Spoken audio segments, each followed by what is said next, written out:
Sports Live is fueled by Georgia Natural Gas, and we come to you in the aftermath of a big win over Boston thanks to a third quarter blitz by the Hawks. They hang on to win it by 10, 112 to 102. Great to have you with us from the floor of State Farm Arena. Matt Weiner along with Madison Hawk. And just what you'd hope the home team would do against a visiting team on the second night of a back-to-back. Better defense in the third quarter. They really shut down Boston. Jalen Brown had the ball a lot. Took a lot of shots. Was not his best self, I'd put it that way. Hawks had something to do with that as well. But they get the job done to split the season series here. Yeah, I really liked the battle that Atlanta showed tonight. After just seeing this Boston team and losing to them on Friday, you could tell that they made adjustments in the film room, and then they came out on the court and they executed it. What I liked most about that second half was Atlanta crashed the glass much harder and smarter. They kept Boston off the glass. They still lost the rebounding battle by 3, but at halftime, it was an 8 margin. And the best part about it was in the second half, Boston only had 5 second chance points. So they adjusted, they made in-game adjustments. The players were communicating down here on the sidelines, holding each other accountable. This was a really hard-fought win for Atlanta. You knew when they were up by 21 that Boston was going to come back. They're a team that is tough to beat, and I like the hustle and the effort that we saw out of Atlanta tonight. The Celtics are one of those teams you know is going to play really hard. They did that tonight. Atlanta responded with the appropriate level of physicality in what was not a crazy physical game, but a game where the whistles were few and far between, particularly in the first half. They stuck with it. Ford Key, their defense holding the Celtics to 35% shooting in the second half. Yeah, and I think the physicality is what we saw in limiting Jalen Brown tonight. You look at his numbers, he had 29 points, but he also had 6 turnovers. He averages under 4 turnovers per game, so the Hawks just made him uncomfortable, and you can see that in this footage right here. Jalen just forcing shots more so than we usually see him do. He's an elite player, an all-star for a reason, but you could tell that Dyson Daniels, Nickeil Alexander-Walker were really making Jalen uncomfortable. They tried to speed him up. That was something that we talked about pregame. Boston doesn't really want to play fast.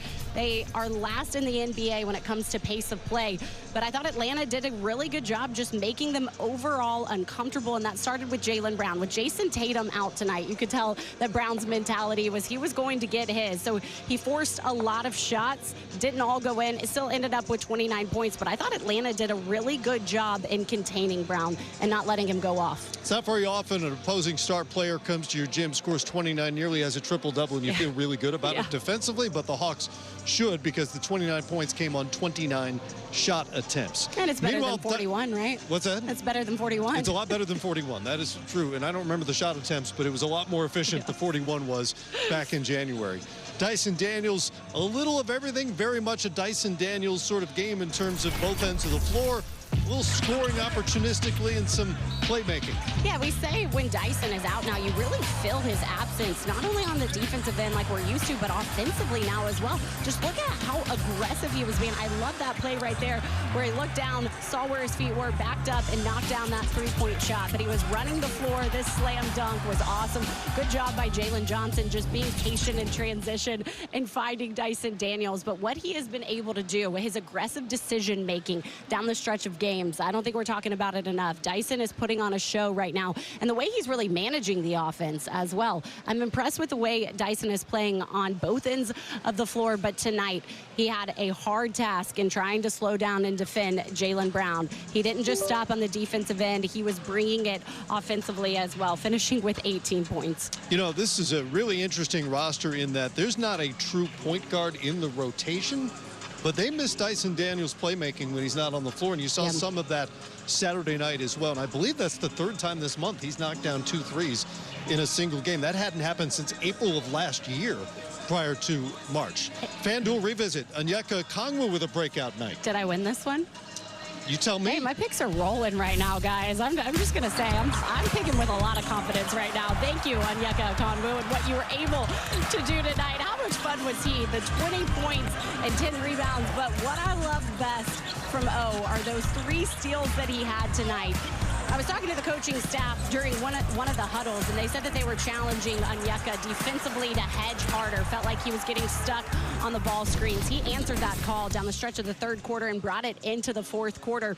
They also told me that when the personnel changed, when Williams and Bassey were not in for Boston in the paint, and when Garza came in, the Hawks started to attack more, and because of that, it opened up Onyeka on the wing. He was relocating because Bassey and Williams had 3 blocks early in this game. It felt like the Hawks weren't being as aggressive knowing those 2 guys were in the paint, but when Garza was in, it opened up the lane, which the Hawks guards decided to attack with eyes out, and Onyeka relocated. You got to give him a lot of credit with the way he's playing off the ball right now. You can see what Garza can do offensively. At 20 points for the Celtics, but he is not fleet of foot, as they say, moving laterally in the painted area. Much more Hawks Live coming up here. Steve has a nice prize for you after the show. Oh. Based on your win. What's that? I don't know. It's a secret. Money? Ask him. Can I get some money? Maybe. Don't know. More Hawks Live coming up.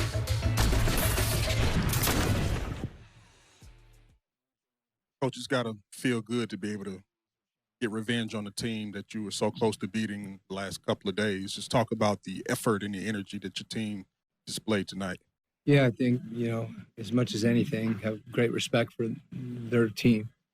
So, we're forced to play at a high level competitively as much as anything. I think they compete. And if you don't compete at a high level, it's hard to beat them. And but we didn't start out as focused as we needed to be defensively. I thought in the first quarter, they got some easy stuff. We got better as the game went on defensively. And, the zone caught us for a second. And we got some great looks against it. Sometimes when the team goes zone and you don't have a great possession, we had a couple good ones. We just didn't score. And then it can get in your head a little bit where you're not really disorganized or doing anything wrong. You just didn't score. I thought we handled that mentally, well. So good, as you said, just a really good win, important win for us.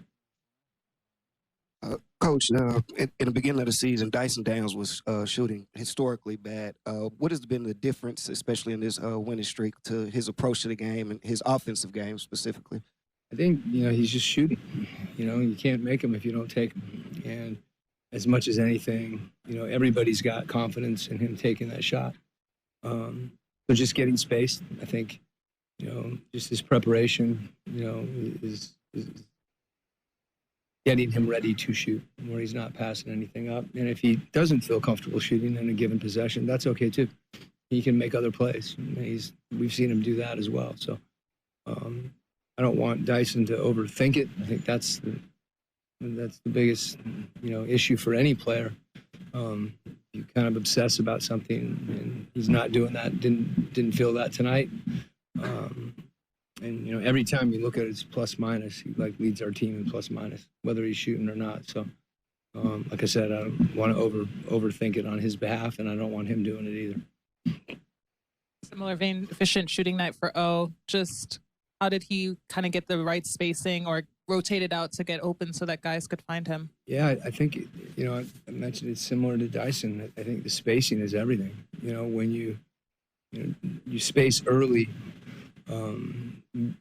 before you're open, you just space to space, and then you're available. And I thought he did a good job of that. We've been, the last time we played Boston, and I think we haven't been as disciplined with the way we've spaced on the floor. We've been a foot inside the line, or guys starting 2 guys cutting and just not having enough awareness on that. And Onyeka, I thought he was ready to shoot. Coach, Zach was really good defensively tonight, aggressive, and he had a tough matchup on Jalen a couple of times there. What happened on that challenge call? I couldn't hear what the referee said, but it looked like that was perfect verticality. But the thing about challenges, there may be a call we don't agree with. You may think it's a bad call, but it doesn't necessarily mean that it's going to get overturned. Usually that's the nature of the challenge. And sometimes there's something else that's going on that, we don't see in the moment. So I think, that call is a tough one. You try to go verticality, but if sometimes someone hits you and you go down, or do you go down? So I couldn't, I wasn't see the monitor, but we lost the challenge. And do you think he's getting more respect from the referees for his defense? I'm not worried about anything to do with Zach and respect for the referees or challenges. I'm worried about him playing like he did tonight and defending and crashing. And I'm not going to overanalyze Zach. I thought he played great. Coach, coming off I think a 2-loss March and 6 games left, what's kind of the message down the stretch? We talked to a few weeks ago about we basically had 14 games. We had 2 playoff series. So I mean, what tonight was the first of a 7-game playoff series. And we treat it like that.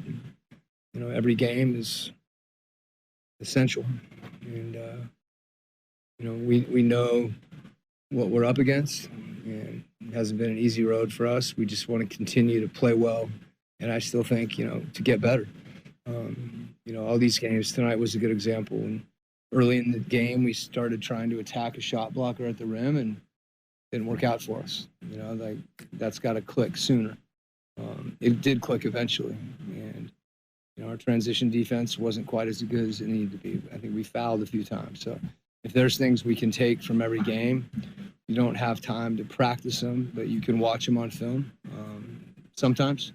A little harder at other times when you're traveling and things, but we just got to dig in and keep playing the way that the way we've been playing and execute. When you talk about Jonathan. All right, here's the Xfinity standings as things stand right now. The Hawks remain in 6, but they gained some ground on Philly because they lost to the Miami Heat tonight. So that is a 1.5 lead on the 76ers, but they have the tiebreaker. So it's effectively more like a 2.5 game on the 76ers with the game in Orlando coming up on Wednesday night. And of course, the Magic are kind of imploding here down the stretch. They have not been good for a little while. Incredible balance in terms of the shot distribution tonight for the Hawks starters. Every starter took between 11 and 17, and that includes their all-star Jalen Johnson, who I would say since the all-star break or so has been really selective about when to shoot and when to get off the ball. He took 13 tonight, winds up with 20 points. Yeah, I love that. I also love that Jalen Johnson had 12 rebounds, 10 defensive rebounds. So he was really keeping Boston off of the glass and trying to limit them in those second chance opportunities, which was key in tonight's game. If you talk about the offensive explosion, night in and night out, he's consistent. And that's the best thing you can get from your star player is that consistency. He was attacking, he was finishing at the rim, and he was embracing the contact. I want to see Jalen Johnson go to the free throw line more, and he has been doing that as of late. You mentioned his 5 assists. He was facilitating. What I love about Jalen right now is he's playing so unselfish. Not that he ever played selfish, but it's another level right now. He's passing up some really good looks to get his guys even better looks, and I love that. I think that unselfishness basketball, the making the extra pass, passing up a good shot for a great shot is something that has really elevated Jalen's game, and you can tell that it's led them down this stretch. All right, more Hawks Live coming up here from State